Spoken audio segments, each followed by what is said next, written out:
आचार्य प्रवर भगवत कुंद कुंद स्वामी ग्रंथराज पंचास्तिका जी में वस्तु की वस्तु की व्याख्या करते समझा रहे हैं। जगत 6 द्रव्यों से युक्त है। एक भी द्रव्य पर द्रव्य से मिश्रित नहीं है, करता नहीं है। संश्लेष संबंध होने पर भी एकत्व भूत पने को प्राप्त नहीं होता। मिश्र अवस्था संश्लेष जन्य है, परंतु कोई भी द्रव्य मिश्रित से तात्पर्य एक भूत नहीं है। जहां जहां मिश्रण है वहां वहां नियत भिन्नत्व है। मिश्र में अमिश्र को देखना यही अध्यात्म दृष्टि है। बंध में अबंध को देखना यही अध्यात्म दृष्टि है। सारे जगत में सापेक्षता में निरपेक्ष देखना अध्यात्म दृष्टि है। सारे जगत में सापेक्षता में निरपेक्षता को देखना अध्यात्म दृष्टि है। एक सापेक्षता अनेकांत दृष्टि की, अनेकांत दृष्टि से नए सापेक्षता से वस्तु युक्त है। स्वभाव में जाओगे तो नयों के पक्ष से भी अतिक्रांत वस्तु है। आत्मा शून्य स्वभाव है, वस्तु शून्य स्वभाव है। अज्ञान में शून्य नहीं है, जड़ में शून्य नहीं है, जड़ में शून्य नहीं है, पर से निरपेक्ष शून्य है। शून्य रिक्त अर्थ में है, शून्य यहां रिक्त अर्थ में है, शून्य अभाव अर्थ में है। पदम परमात्म प्रकाश ग्रंथ में आचार्य योगेंद्र स्वामी ने आत्मा को शून्य स्वभाव कहा। ओंकारम बिंदु से युक्त पर आत्मा बिंदु भूत है। शून्य से हम इंगित कर रहे हैं, शून्य से हम अभाव को नहीं कह रहे हैं, शून्य से हम अवस्तु नहीं कह रहे हैं, शून्य से नाश नहीं कह रहे हैं, शून्य से पर निरपेक्ष कह रहे हैं। पर सापेक्ष होने पर भी पर निरपेक्ष देखना यह अध्यात्म है। दार्शनिक दृष्टि से भी देखेंगे, सापेक्षता में निरपेक्षता, सापेक्षता में निरपेक्षता, निरपेक्षता में सापेक्षता। इस सापेक्षता का सिद्धांत सनातन त्रैकालिक अनादि सिद्ध जैन दर्शन का सिद्धांत है।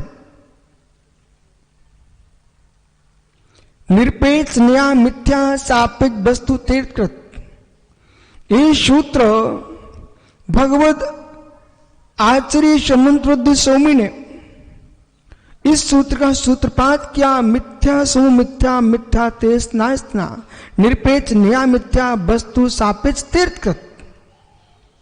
मिथ्या का समूह मिथ्या है, निरपेक्ष न्याय मिथ्या, सापेक्ष वस्तु तीर्थकृत। सापेक्ष वस्तु अर्थ क्रिया कार्य से युक्त है। अब विषय पकड़ना, जो 9 अधिकार गिनाए पंचास्तिका में, ये 9 अधिकार भी सापेक्ष है। जो 9 अधिकार सापेक्ष है वो निरपेक्ष वस्तु के हैं। प्लीज देखना बेटा, मैं तो चाहता हूं देश के नहीं विश्व के दार्शनिक आके चर्चा करें। उनकी दार्शनिक दृष्टि जो है वो जैन दर्शन के किसी अज्ञानी पुरुष से सुनी बातों का प्रयोग न करें। जैन दर्शन के गहरे जो ग्रंथ है हमारे, उन ग्रंथों का आडोलन करके बात करें, अथवा जो तत्संबंधी ज्ञाता है उस पुरुष से बात करें। कभी कभी ग्रंथ को पढ़ने वाला मात्र ज्ञाता नहीं होता बेटा। ये अपने अंदर का भ्रम निकाल देने सभी लोग कि हमने ग्रंथ पढ़ने से मैं ज्ञाता हो चुका हूं। ग्रंथ पढ़ने से ज्ञाता नहीं हो सकता है। ग्रंथ तो एक माध्यम है। ग्रंथ से ज्ञाता नहीं बनता है, क्षोभम से ज्ञाता बनता है। मित्र पुनः बोलिए आप तू अष्ट सहस्री की ओ पंक्ति।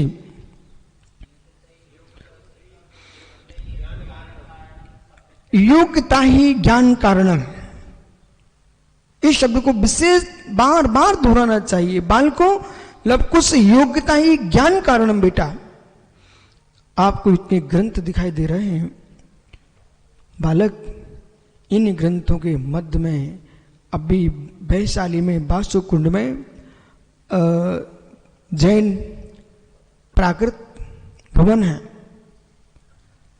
जिसमें हजारों ग्रंथ हैं।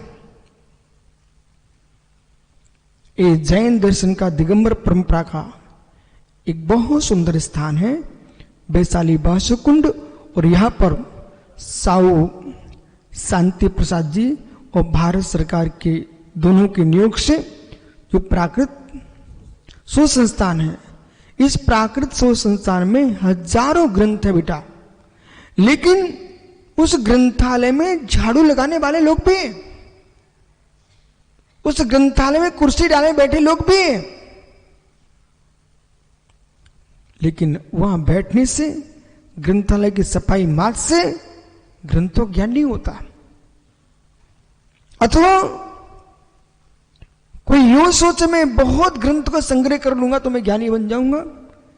मित्र ग्रंथों के संग्रह से ज्ञानी नहीं बनता है। ग्रंथों के संग्रह के साथ साथ स्वाध्याय करना पड़ेगा, और लगातार स्वाध्याय करते रहोगे ना तब भी तुम ज्ञानी हो जाओ, ये भी नियत नहीं है। क्यों? क्योंकि आप जो ग्रंथों की बात कर रहे हो ये तो हमारे लिए अनिवार्य है, आवश्यक है, सब कुछ मान्य है, लेकिन साधकतम जो करण है वो ग्रंथ नहीं है। बालकों दार्शनिक दृष्टि से बात करोगे ना तो फिर न्याय दीपिका में आचार्य अभिनव यतिभूषण महाराज, इन्होंने जैन न्याय पर लघु रूप में सर्वांगीण व्याख्या की है। उसका नाम न्याय दीपिका नाम का ग्रंथ है। बच्चों के लिए सबसे पहले न्याय दीपिका का अध्ययन करना चाहिए। न्याय दीपिका ग्रंथ में आचार्य अभिनव यतिभूषण महाराज लिखते हैं साधकतम करणम। करण तो जो साधकतम कारणम करणम, जो साधकतम करण है, कारण वही करण है। ये सूत्र यद्यपि उन्होंने जैनेन्द्र व्याकरण से उठाया, और जैनेन्द्र व्याकरण जैन परंपरा में नहीं विश्व परंपरा में वैयाकरणाचार्यों में पाणिनि और जैनेन्द्र शाक्टायन, ये तीन जो व्याकरण हैं और वैयाकरणाचार्य हैं, ये भारत वसुंधरा पर प्रसिद्ध वैयाकरणाचार्य हैं। जैनेन्द्र पूज्यपाद, जैनेन्द्र बुद्धि और देवनंदी, इनके तीन नाम थे आचार्य पूज्यपाद स्वामी के। आचार्य पूज्यपाद स्वामी ने ऐन्द्र नाम का व्याकरण, जैनेन्द्र नाम का व्याकरण लिखा, और जैनेन्द्र जो व्याकरण है वो आज पाणिनि के अधूरे ग्रंथ को पूर्ण तभी पढ़ा जाता है जब जैनेन्द्र व्याकरण की पढ़ाई होती है। यदि जैनेन्द्र व्याकरण को नहीं पढ़ता तो पाणिनि का ग्रंथ अधूरा है। तो आचार्य पूज्यपाद स्वामी ने जब जैनेन्द्र व्याकरण लिखा है, उनकी दृष्टि में व्याकरण में भी अनेकांत चल रहा था। उनका सूत्र का सूत्रपाती होते हैं सिद्धि, ऋणैकांताश्च। ये कहां से बोल रहा हूं? जैनेन्द्र व्याकरण से बोल रहा हूं। सिद्धि ऋणैकांताश्च, जो सिद्धि होती है वो अनेकांशी होती है। ये बहुत सुंदर परंपरा है हमारे यहाँ साहित्यकारों में, चाहे वैदिक हो, चाहे जैन हो, चाहे बुद्ध हो। ये विशिष्ट बात बेटा समझना कि जो बात पूर्व आचार्य ने लिखी है वो बात बड़ी सुंदर है, तो हमारे आचार्यों ने फिर नवीन श्लोक गाथा कारका न बना करके, सूत्र न बना करके, हमने पूर्व आचार्य का ही सूत्र निबंधित किया। अब जब व्याख्या कर सकते हैं तो सूत्र बना सकते थे ना? नहीं, विषय गहरा है बेटा। किसी भी स्थान पर जाओगे आपको अपने पिता का नाम बताना पड़ेगा।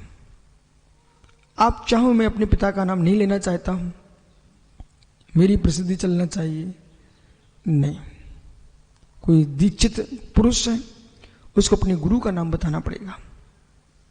तुम कितने ही गुरु से दूर है ना, लेकिन जो अपने गुरु का नाम भूल चुका होता है उसको आंखों में आंसू टपकाना पड़ता है।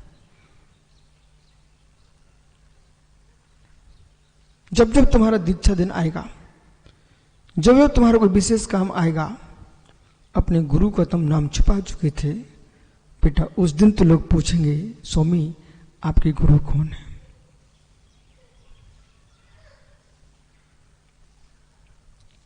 किस दर्शन से आप हो?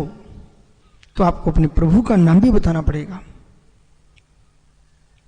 अब यहां देखना, पिता का नाम क्यों?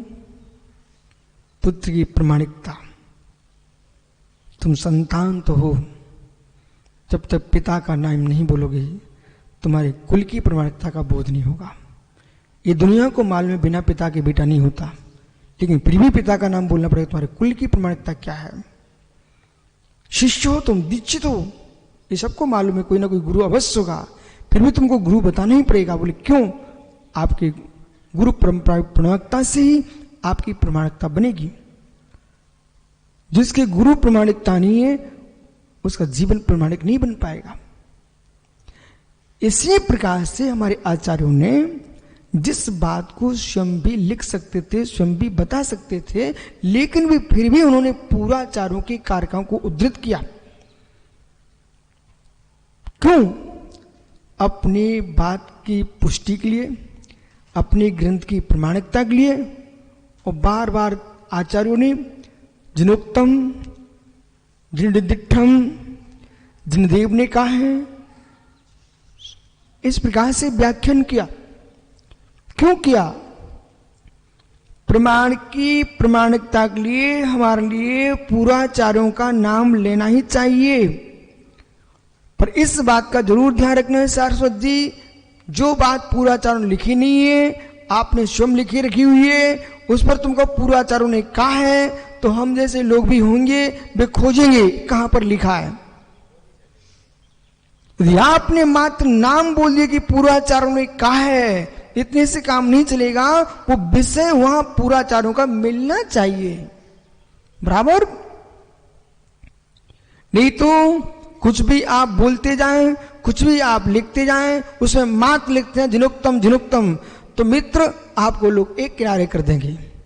ऐसे भारत में बहुत सारे दार्शनिक हुए, बहुत सारे लेखक हुए, कवि हुए, जो अपनी मन की बात कहना चाहते थे उसमें उन्होंने जिनोक्तम शब्द का प्रयोग किया। संपूर्ण जैन परंपरा ने उनको एक किनारे रख दिया। जिनोक्तम से काम नहीं चलेगा, हमारी प्राचीन परंपरा आर से मिलान भी खाना चाहिए। पूर्वाचार नुक्रोण है। आज कोई बालक कोई कविता लिखने लग जाए, उसमें यदवा तथा व्याख्यान कर डाले और लिखे जिनोक्तम, तो मित्र फिर हमारे यहां एक आचार्य इंद्रनंदी स्वामी हुए हैं, उन्होंने इंद्रनंदी सार समुच्चय नाम का ग्रंथ लिखा, इंद्रनंदी नीति सार। उस ग्रंथ में उन्होंने यूं लिखा है कि ग्रंथों का अध्ययन ग्रंथों की परीक्षा करके करना चाहिए। ग्रंथों का अध्ययन ग्रंथों की परीक्षा करके करना चाहिए। तो शिष्य ने प्रश्न किया, भंते, हे स्वामी, जब हमको ज्ञान ही नहीं है, हम ग्रंथों की परीक्षा कैसे कर सकते हैं? वो ग्रंथों की परीक्षा का हमारे लिए प्रमाण पत्र क्या, किससे करें? बस पूर्वाचार, पुष्धन भूतपली दर्शनाचार, उमा स्वामी पूज्यपाद, पुष्ध मित्र मित्र मित्र इति विश्वाचार, गुरुधर नंदी, त्रिलोक प्रसार के कर्ता नेमिचंद सिद्धांत चक्रवर्ती देव, ऐसे महान बड़े बड़े धुरंधर आचार्य हुए हैं। इन आचार्यों के ग्रंथों से वर्तमान के ग्रंथ मिलाना चाहिए। उन ग्रंथों के सिद्धांतों से मिलान खाएं तो स्वीकार कर लेना बच्चे की भी बात को। उन ग्रंथों से मिलान नहीं खाते हैं तो कितने बड़ा व्यक्ति हो, उसकी बात को हम प्रमाणित नहीं मान पाएंगे। एक ग्रंथ परीक्षा की विधि है, समझ में आ गया? एक ग्रंथ परीक्षा की विधि है। पूर्वाचार्यों के लिखित ग्रंथों से आपका विषय संदर्भित है, मिलान खाता है, तो वो ग्रंथ आपका प्रमाणित है। और पूर्वाचार्यों के वाक्यों से आपका ग्रंथ किंचित मात्र में मिलान नहीं खाता है मित्र, और यहां तक कि एक पूरी बात मिलान खाते लेकिन एक बात उसमें विपरीत हो, तब भी तुम्हारा ग्रंथ अप्रमाणित है। इसलिए इस बात का विशेष ध्यान रखा जाए। भाषा में परिवर्तन कर सकते हैं आप, सिद्धांतों में परिवर्तन नहीं कर सकते। और जिन्होंने सिद्धांतों में परिवर्तन किया है उनको हमारे जैन दिगंबर परंपरा ने स्वीकार ही नहीं किया। जो हमारे आगम हैं वो हमको स्वीकार है, द्वादशांग का अंश स्वीकार है, पर कल्पित द्वादशांग स्वीकार नहीं है।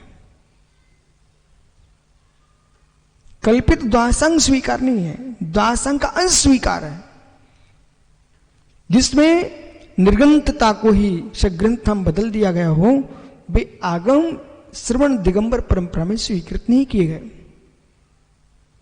इसलिए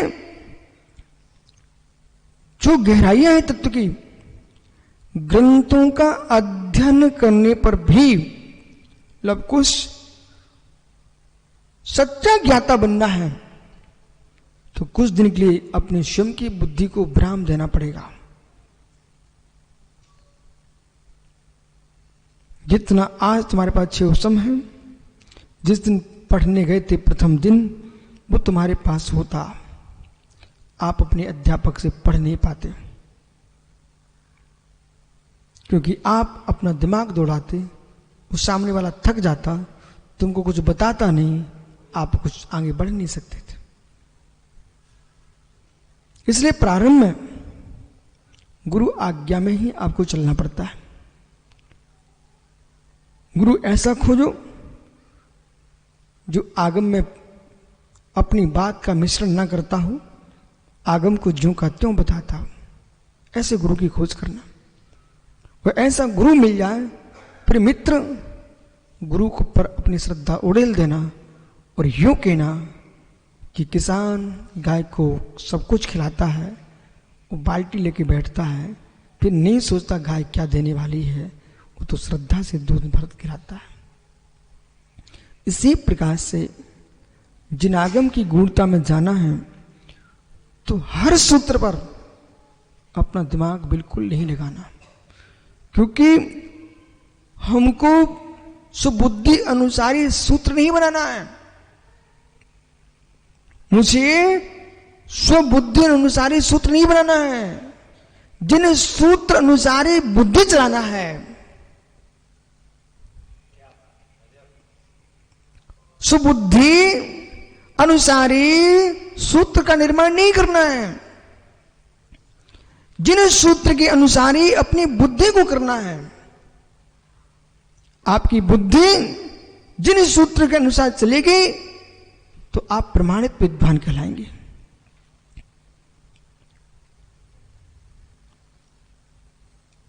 पंडित जी, आराम में विशाल ग्रंथालय है। इस ग्रंथालय की चर्चाएं मुझे उज्जैन में सुनने को मिल गई थी। जैन सिद्धांत भवन आरा, नागौर और उज्जैन, ये 3 देश में बड़े बड़े जैन ग्रंथालय हैं। उज्जैन फ्रीगंज में एलक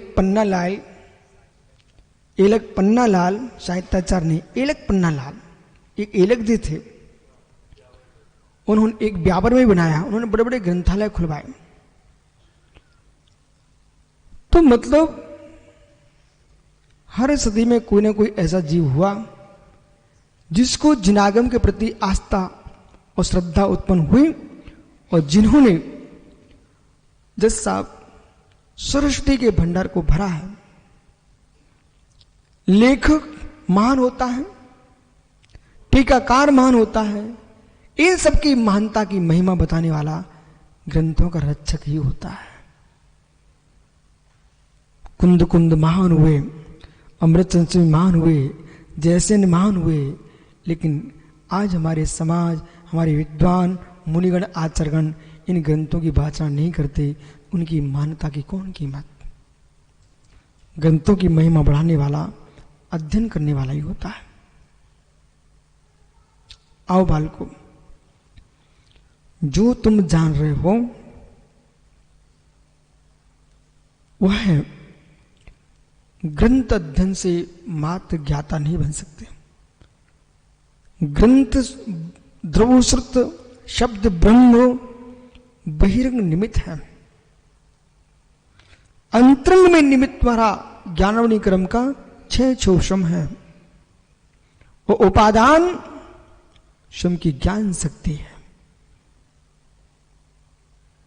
स्वयं की ज्ञान शक्ति है। वो प्रकट कैसे होगी? द्रव स्रोत पर आस्था, द्रव स्रोत पर विश्वास, अगाध ज्ञानी जनों पर श्रद्धान, और जितनी कसाएं मंद होंगी उतना ज्ञान वर्धमान होगा। संयम, प्रणाम, विशुद्धि और मंद कसाय, श्रुत अभ्यास, ये ज्ञान और प्रज्ञा के अध्यवसाय के लिए प्रशस्त स्थान है। आचार्य पूज्यपाद स्वामी ने सर्वास्ति ग्रंथ में स्वाध्याय की महिमा का व्याख्यान करते हुए बातें लिखी हुई है। संयम की निर्दोषता के लिए, जिन शासन की प्रभावना के लिए, बुद्धि प्रज्ञा के प्रशस्त अध्यवसाय के लिए सतत श्रुत का अभ्यास करना चाहिए, ऐसा लिखा आचार्य पूज्यपाद स्वामी ने। जो आचार्य पूज्यपाद स्वामी, अभिनव यतिभूषण महाराज, इन दोनों आचार्यों ने पूर्व आचार्यों के ग्रंथों का आलंबन लिया, पर पूज्यपाद एक ऐसे जैन दिगंबर परंपरा में आचार्य हुए जिन्होंने जो लक्षणावली बनाई है, उस लक्षणावली को उत्तरवर्ती आचार्यों ने श्रद्धा से स्वीकार किया। तो ज्ञान का साधकतम करण क्या है? जो साधकतम कारण है वही करण है। उस साधकतम पंडित जी कारण जो होगा, सहयोगी कारण अनेक होते हैं। सह कारण अनेक हो सकते हैं, लेकिन साधकतम जो कारण है वो एक ही होता है, उसका नाम है उपादान। जो कारभूत परिणत होता है वो उपादान कारण है। वो उपादान जो कारण है आपका शुम का ज्ञानावली क्रम का छोषण,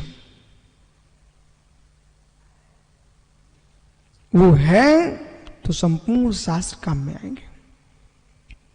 अब देखना, शून्य।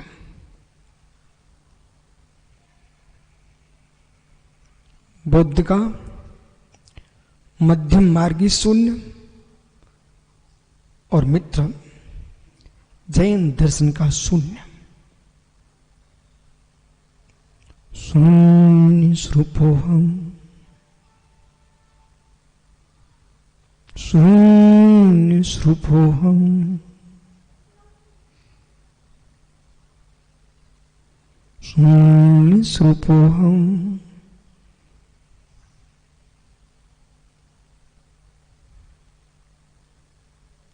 अद्वैत,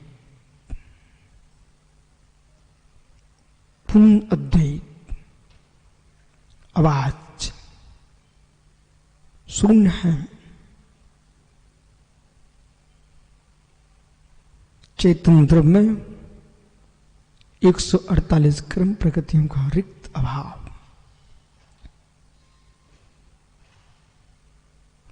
न्यातीत, पच्छातीत, विकल्पातीत,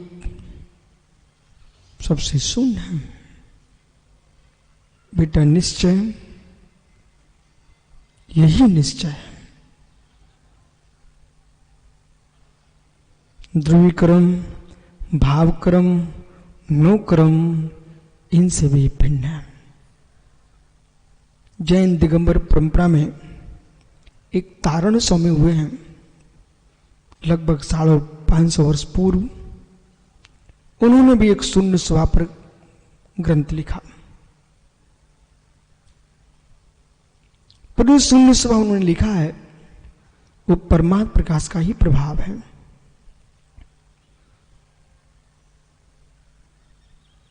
शून्य स्वरूप हम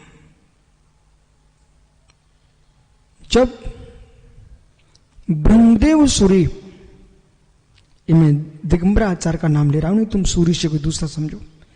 ब्रह्मदेव सूरी जब परमात्म प्रकाश ग्रंथ की टीका लिखते हैं और रहा योग और सब ये राज है ना, इन सबका सहयोग। ज्ञानी कौन बनाता? विष्णु सागर जी। ज्ञानी ज्ञाता को अध्येता बनाते हैं। ये शिष्यगण न हो तो आचार्यों का ज्ञान सूख जाए। इसलिए शिष्य ऐसे मान के चलना कि कभी कभी बछड़े की मृत्यु हो जाए ना तो गाय का दूध सूख जाता है। बोलो मारसा पुत्र, दूध स्नेह से झरता है, दूध स्नेह से झरता है। स्नेह नहीं बचा तो दूध सूख जाता है। ऐसे ही मित्र आचार्य अक्लिंग स्वामी ने तत्वाराय भारती ग्रंथ में प्रवचन बसरत की परिभाषा की तो मालूम क्या लिखा? धेनु वसवत सद्धर्मणि स्नेहा प्रवचन बसरत्तम। सुब्रत सागर जी, धेनु वसवत सद्धर्मणि स्नेहा प्रवचन बसरत्तम। धेनु वसवत, गाय के बछड़े पर किए गए वात्सल्य के समान धर्मात्माओं के प्रति जो स्नेह है उसका नाम है प्रवचन बसरत्व भावना। तीर्थंकर प्रतीक कहते के बंदे का कारण ही है। तो प्रवचन बसरत्व, गाय का बछड़े पर अनुराग होता है तो दुग्ध धारा निकलती है। इसी प्रकार से गुरु का शिष्यों पर अनुराग होता है तब ज्ञान धारा निकलती है।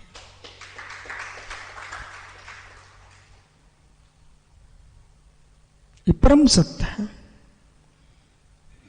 पंडित गुलाब चंद जी, पंडित साहब, ये परम सत्य है। विद्वान स्वाध्याय कराता रहे, समाज स्वाध्याय सुनती रहे, विद्वान का ज्ञान बढ़ता है। और जहां विद्वान को आटा कनक कलेवा की चिंता हो गई, वहां ज्ञान विच्छिन्न होने लगता है। उस सभा में विद्वान है, सभा की शोभा।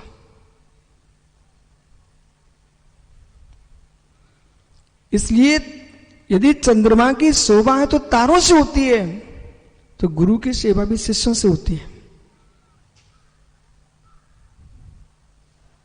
ज्ञान वृद्धि में साधन है ये बहिरंग निमित्त। साधकतम कर्ण न को, ये साधकतम कर्ण नहीं है,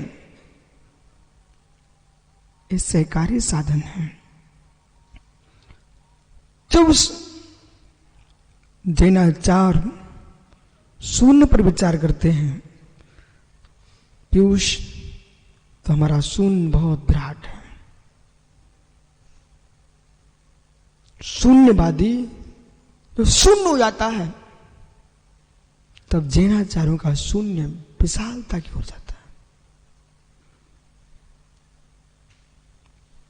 शून्य शून्य शून्य, अद्वैत पूर्ण शून्य होता है।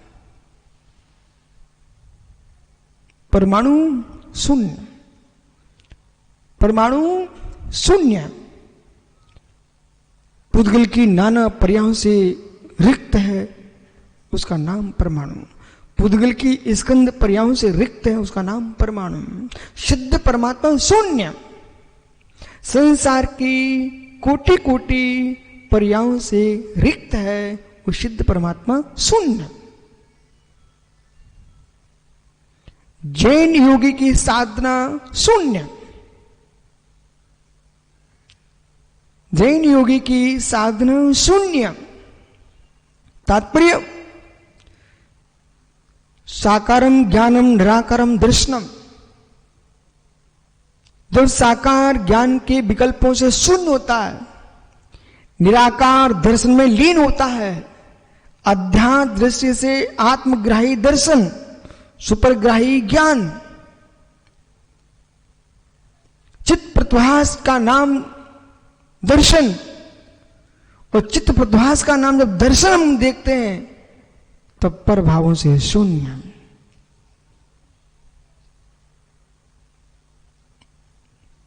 पर भाव शून्य।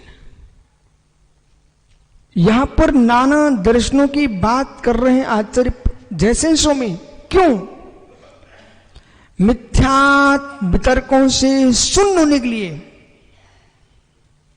नैयायिक, वैशेषिक, चार्वाक, मीमांसक, सांख्य, बौद्ध, इन सारे भाट्य, जैमिनी, प्रभाकर सारे दर्शनों की यहां व्याख्या कर रहे। क्यों? शाद्भात विद्या से युक्त होने के लिए, परभावों से शून्य होने के लिए। अब विशेष बात, जैसा अध्ययन भी है, ज्ञान भी है आपके पास, शास्त्र के पृष्ठ आपको कंठस्थ मित्र, लेकिन उनको जानने के बाद भी ज्ञान कराने की कला नहीं है। जानने के बाद भी दूसरे को बताने की वक्तत्व कला नहीं है, तो मित्र आपका ज्ञान सहज दल कमल जंगल के अंदर सरोवर में, सहज दल कमल जंगल के अंदर सरोवर में खिला हुआ है, उसे कौन देखता है? वही कमल राजमार्ग के सरोवर पर खिला होता, सहस्रों लक्षों कोटिसा नेत्रों के आनंद का कारण बनता। इसी प्रकार से जितने ज्ञानी जन हैं, इनको शून्य एकांत में बैठ करके वक्तत्व कला का अभ्यास करना चाहिए। तो वक्तत्व कला में मुख्य विषय लवकुश, वक्तत्व कला में मुख्य विषय निश्चय बेटा कार्त के मुख्य विषय, ये तभी संभव है कंठ शुद्ध हो, जिह्वा पैनी हो। जिनका कंठ शुद्ध नहीं है, जिह्वा पैनी नहीं है, वे वक्तत्व कला में कभी पास नहीं हो पाएंगे। उसके लिए करना पड़ेगी तपस्या। जब कार्तिकेय सौम्य सागर जैसे लोग चटपटी फुल्की का पानी पिएंगे, टमाटो खाएंगे, खटाई खाएंगे। प्रणव सागर जी मित्र,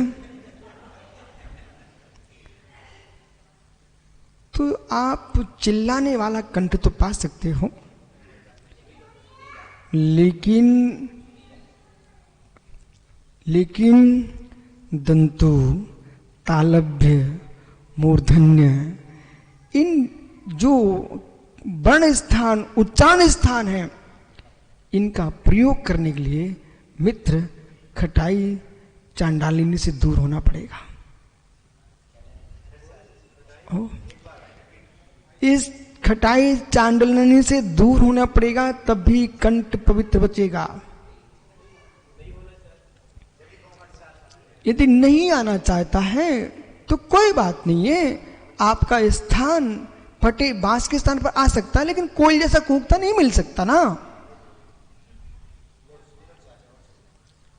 इसलिए ये तो निर्णय करना ही पड़ेगा। ये बिल्कुल स्पष्ट भाषा में बोल रहा हूं भैया, बुद्धि की विराटता भी चाहिए ना, तो सुब्रत शाह से मिल लेना। रायपुर का वैद्य कुछ कह के गया है इनसे, अब वो उन्हीं की भाषा में, उन्हीं से आप मिल लेना। आप जरूर कक्षा के बाद उनसे मिलना कि रायपुर में एक वैद्य जी आए थे, वो कुछ इनको बता के गए हैं। क्या मित्र, शायद आप लोग एकांकी हो, उनका मतलब यही मात्र नहीं था। उनका मतलब ये भी समझना चाहिए, आपको मालूम होना चाहिए, जितना खट्टापन रहेगा, नेत्रों में भजन रहेगा, कंठ में भजन रहेगा, बुद्धि पे भजन रहेगा, गहरा चिंतन करने के लिए शुष्कता चाहिए, शुष्कता चाहिए, परंतु सरसता चाहिए। प्रज्ञा का काम करने वाले को खटाई की जगह, नींबू की जगह घृत की बूंदों का पान करना चाहिए, दुग्ध का पान करना चाहिए, तो बुद्धि अच्छा काम करेगी। आइए आगे मित्र, जब कोई मिला ही दे तो अपना आपको पुण्य पाप का नियोग देखना चाहिए, क्या कर सकते हैं आप। इसलिए आओ मित्र, जो विषय है प्रनुसारी, उस पर ध्यान दो कि आत्मा की जो बात है ना, वो आत्मा की बात ही बता रहे हैं कि जिनागम की आत्म तत्व की निरूपण करने के लिए आपको जो है यदि गहरे व्याख्या करना है, ये भी परम सत्य है। तुरई होने मास से तुरई तुरई भाजा, तुरई सब्जी नहीं, हाँ तुरही, बाजा बाजा। मित्र, बाजे हैं, जितनी बाजे हैं उनमें स्वर निकालने की स्थान नहीं होंगे तो बाजे की क्या शोभा, क्या शोभा। ऐसे कंठ तो आपके पास, सबके पास है, कंठ में सुर निकालने की क्षमता नहीं है, और काव्य के 10 अथवा 9 रस संचारी भाव, इनका प्रयोग करने की योग्यता नहीं है। उपदेश यदि आप कर रहे हो तो आपके पास नांदनी होना चाहिए, आपके पास नाटकीय शैली होना चाहिए है। वो नाटकीय शैली जो है ना, ये उपदेश को विशेषता देती है। अब देखना, तीर्थंकर महावीर स्वामी ने तक प्रयोग किया इसका। हे गौतम, बिना ध्यान के निर्वाण नहीं होता। गौतम, वस्तु अनेकांतात्मक है।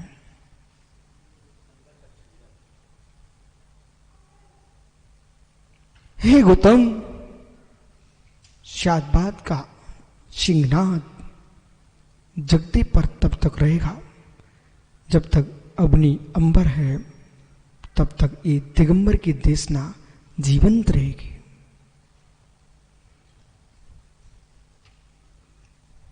क्या हुआ?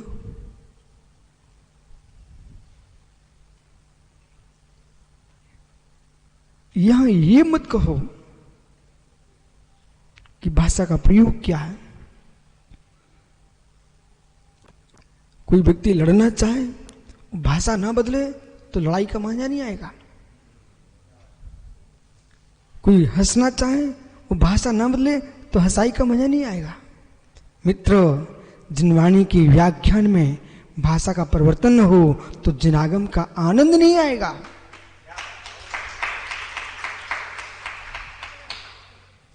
आओ मित्र, पग पग पर, सूत्र सूत्र पर आचार्यों ने भाषा में सरसता का घोलन किया है।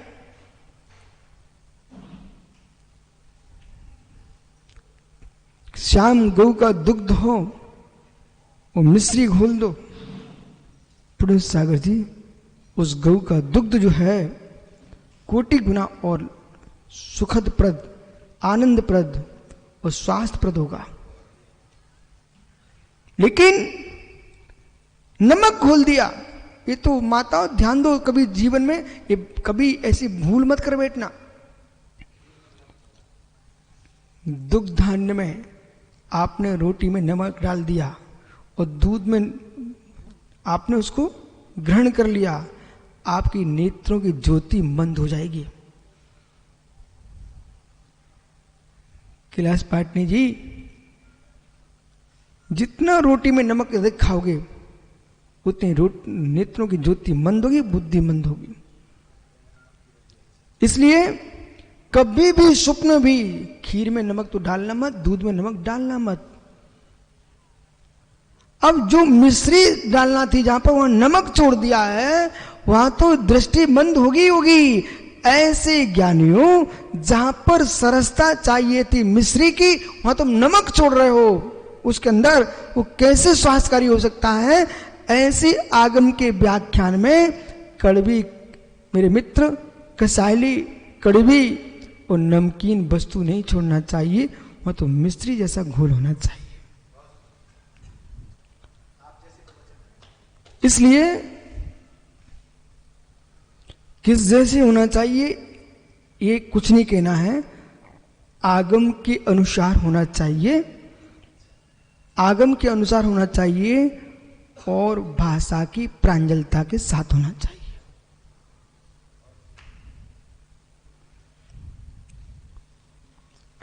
अथ विपदेशादिहो द्रव्य गुण भेदे कल्पना भेदेपि घटता इत्यादि समर्थन रूपेण बहुदेश इत्यादि गाथा त्रियम।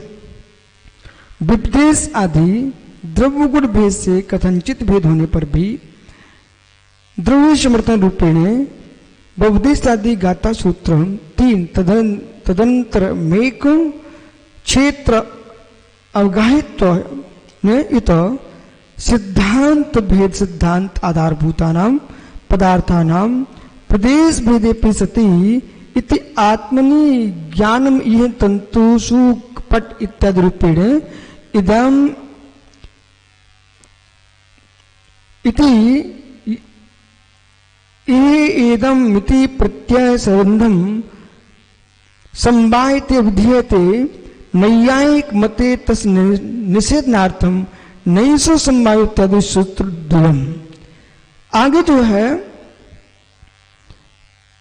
एक क्षेत्र अवगाहित्व ना, एक क्षेत्र अवगाहित्व अयुत सिद्धानाम, इस पर गौर दीजिए।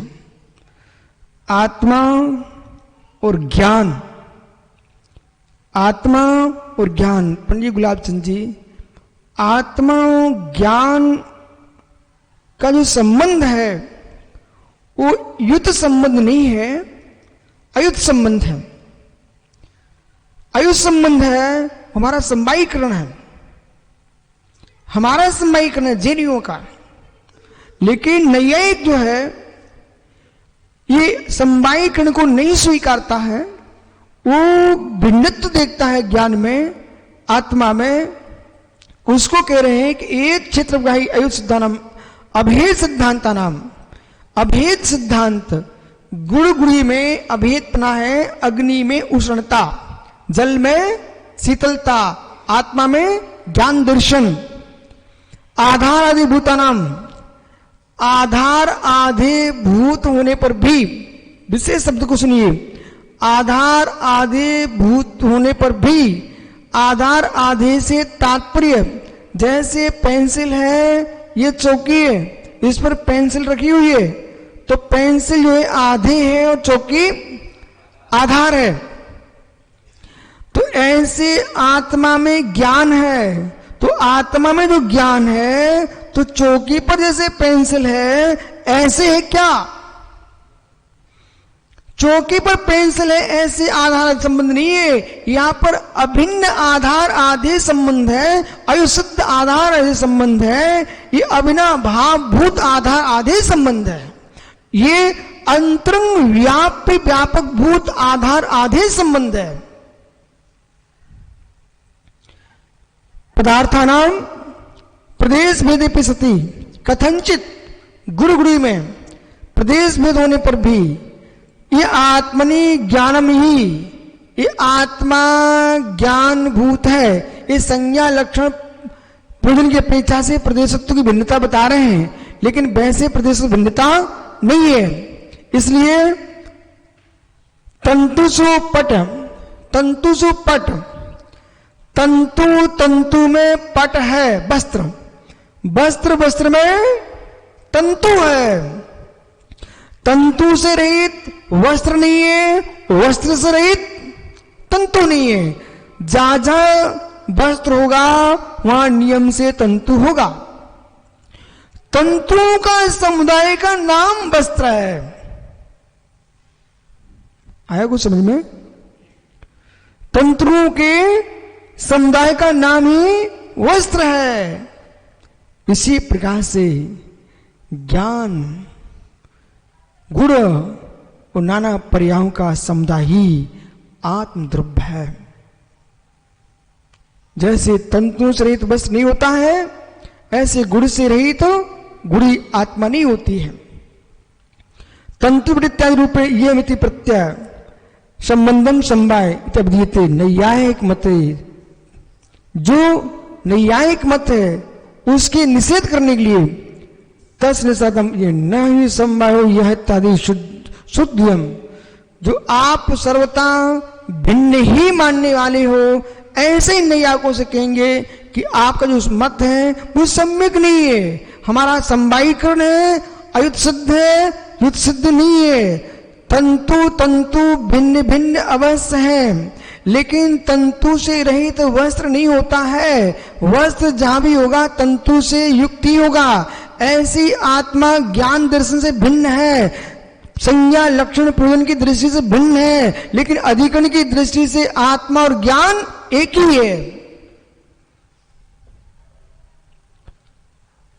इस प्रकार से पुनश्च गुरु गुरु में कथंचित भेद विषय, कथंचित भेद दृष्टांत दृष्टांत व्याख्यानार्थम, गुरु गुरु में कथंचित भेद है, तंतु में वस्त्र में भेद है। तंतु में वस्त्र में भेद है, कथंचित भेद है, और अभेद भी है। पर जैसे तंतुओं को मिलाकर के वस्त्र बनता है, ऐसे बाहर का ज्ञान लाकर के हमारे आत्मा में ज्ञान नहीं आता है। इस बात को भी ध्यान रखना। जैसे तंतु तंतु मिलाकर के वस्त्र बनता है, एक एक तंतु मिला करके, तो हम बाहर से तंतु लेके आ रहे हैं ना, ऐसे मिला रहे हैं, ऐसा हमारा अयुत सिद्ध नहीं है। तंतु से युक्त वस्त्र है, एक रूप है, ऐसे ज्ञान से युक्त आत्मा एक रूप है, परंतु अन्वयभूत है।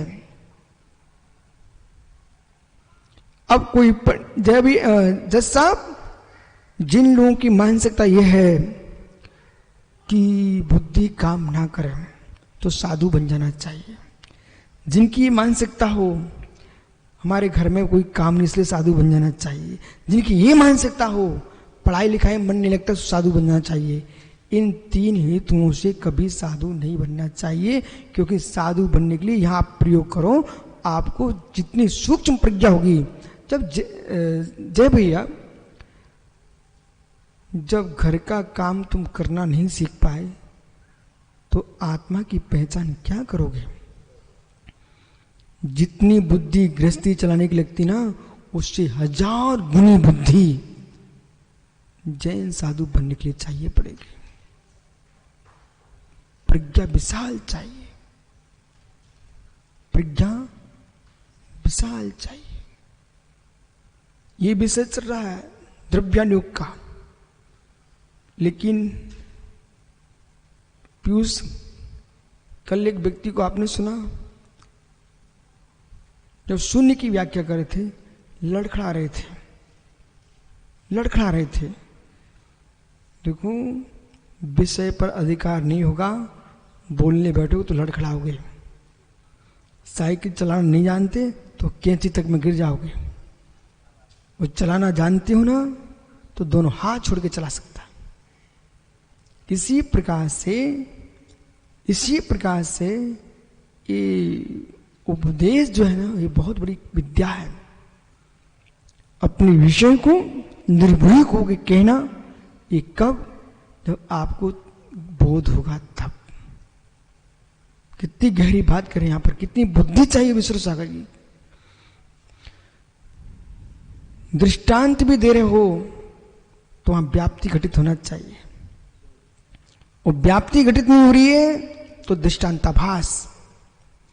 दृष्टांत दृष्टांत व्याख्यानार्थम, दृष्टांत दृष्टांत की व्याख्यान की दृष्टि से वर्ण रस इत्यादि सूत्र द्वयमति 2 सूत्र दृष्टांत लक्षणम आहा।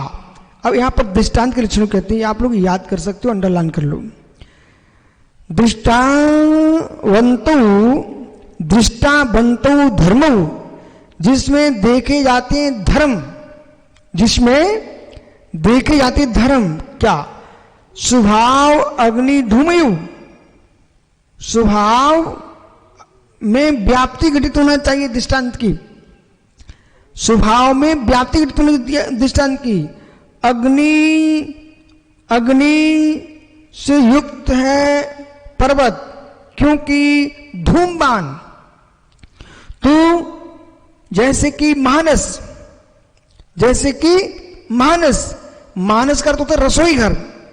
ये रसोई घर अग्नि से युक्त, ये पर्वत अग्नि से युक्त है क्योंकि धूम दिख रहा है। बोले कैसे? जैसे रसोई घर, तो रसोई घर में जैसे धुआं दिखता है वैसा पर्वत पर दिखता है। जैसे रसोई घर में अग्नि में तापमान होता है, ऐसे पर्वत पर होना चाहिए, तो दृष्टांत तुम्हारा घटित होगा। अब आप कहो पर्वत पर अग्नि है क्योंकि शीतलता दिख रही है तालाब के समान, ये थोड़ी दृष्टांत तुम्हारा, दृष्टांताभास। सपक्ष सत्य होना चाहिए, विपक्ष की व्यावृत्ति होना चाहिए। सपक्ष सत्य होना चाहिए और विपक्ष की व्यावृत्ति होना चाहिए। स्वभाव अग्नि धूम्रयो साध्य साधक्योर वादी प्रतिवादी भ्याम, जिसके लिए वादी, भैया आपका विषय आ गया। जैसा विजय तब कहलाती है, न्याय जब कहलाता है, वादी मात्र सिद्ध करे तो आपका न्यायालय नहीं चलेगा। जिस बात को प्रतिवादी भी स्वीकार कर ले, अब प्रतिवादी उत्तर नहीं दे पा रहा है, स्वीकार कर ही लिया है, तब हार जीत का केस पूर्ण होता है। बराबर, यदि देश की पार्टी के चुनाव भी होते हैं तो हारी हुई पार्टी को कहना पड़ता है कि अब मैं स्वीकार करता हूं कि अमर पार्टी विजय को प्राप्त हो चुकी है। बराबर है कि नहीं? इसी प्रकार से जैन न्याय बोल रहा है। अब आपको लगेगा कि महाराज जी अभी तक मैं सुनता था ये जैन न्याय है क्या? ये देख लो, ये आ गया।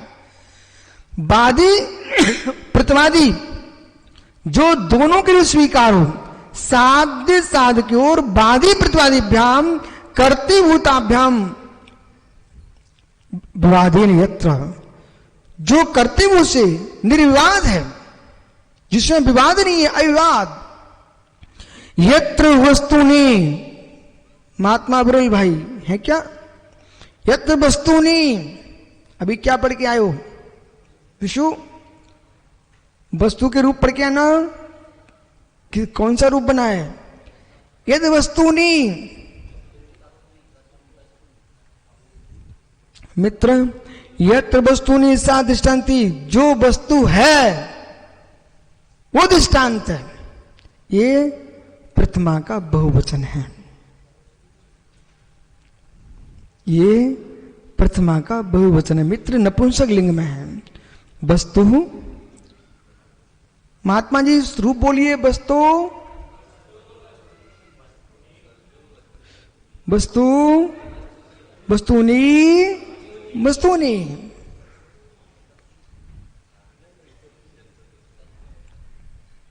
ज्ञानी एक सा रूप दे करके सप्तमी मत लगा देना, तुम विद्वान हो, मैं अभी बना के आया हूं बेटा, ठीक है। जस सोसी, वस्तु जन जस, जस सोसी, नामिना सुरे, नू का आगम होकर के ऊ का लोप हो गया है, सी के सा का लोप हो गया है, ई आकर के मिल गई है, तब बना वस्तु नहीं, बराबर। आइए, अथवा संक्षेपण, देख भाई यशोधर जी, बिना प्रमाण के बोलोगे तो 8 मुक्के यहाँ के और 8 मुक्की वहां के, 16 मुक्की घूसे खाओगे, 16 मुक्की न्याय है। जैसा एक हमारे यहाँ 16 मुक्की न्याय चलता है, उसको मैं विस्तार नहीं करना मात्र क्योंकि समय हो गया। 16 मुक्की न्याय का मतलब है कि आप लोग कोई भी केस लड़ो, बिना गवाही के कभी केस को आप पूर्ण नहीं कर सकते, ये न्याय का नियम है। और सुब्रत सागर जी कुरल काव्य की प्रशंसा तो होना ही चाहिए है, लेकिन आपको नीति वाक्यामृत की भी चर्चा बहुत करना चाहिए। नीति वाक्यामृत में जैसा पूरी न्याय नीति भरी हुई है, बिना प्रमाण के, बिना गवाही के राजा को कोई बात स्वीकार नहीं करना चाहिए, सामने दिखने पर भी गवाही के बिना स्वीकार नहीं करना चाहिए। सत्यार्थ बोध वो तो सुप्रसार करेंगे। मित्रों, एक विषय, एक बालक बहुत उपद्रवी था करके, उसके पिता ने डांट करके भगा दिया, पर कुछ लोगों की इच्छा और निश्चय, कुछ लोगों की आदत होती है बिना बोले उनको चैन नहीं पड़ता, बिना बोले में सुरंग पटना हो गया, नहीं बिना बोले चैन नहीं पड़ता उनको। जय साहब वो यहां से भागा, सो पहुंचा निमाड़, निमाड़ मतलब 52 गज बड़वानी, वहां पर मिर्चें बहुत होती, मिर्चें, पर बेचारे को बोलने की आदत थी। वो क्या बोलता है, यहाँ पर कितने मिर्चों को ढेर लगे, हमारे यहाँ चने के ढेर लगे होते हैं, परंतु उस जहां वो जन्मा था वहां चने होते थे, तो जहां मिर्चों के ढेर को चने जैसा बोलता है, वहां के पटेल ने पकड़वा लिया, पुलिस को पकड़ो, अपनी हंसी कर रहा है। उसने बोला तो सही था, लेकिन बिना गवाही के बोले इसके 8 मुक्के लगाओ, 8 मुक्के वहां लगे, उसको घूसे, वहां से जय भैया भागा, वहां से वो भाग करके फिर आ गया आप अपने देश में। फिर उसकी आदत का लाचार था, क्या बोलता है, ओ यहां पर तो ऐसे चनों के ढेर लगे जैसे वहां पर मिर्चों के ढेर लगे हुए थे, तो यहाँ के किसान ने पकड़वाया, बोले पकड़ो इसको, बोले अपनी हंसी कर रहा है, इसके 8 मुक्के लगाओ। कितने हो गए भैया, 16 मुक्के लग गए। क्यों लगे, क्या झूठ बोल रहा था, क्या नहीं बोल रहा था ना, परंतु गवाही नहीं था, बिना गवाही के बोला तो 16 मुक्की न्याय लग गया। ऐसे ज्ञानी बिना गवाही के बोलना नहीं, बिना प्रमाण के यशोधर जी कोई बात करना नहीं। अथ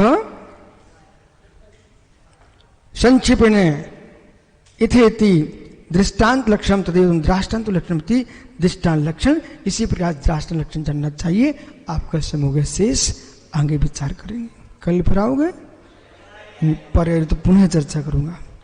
आत्मा स्वभावं परिभाव भिन्नम, आत्मा स्वभावं परिभाव आत्मा का स्वभाव परवर्तन बिंदु महावीर स्वामी की नमो रिंताड़म नमो स्थान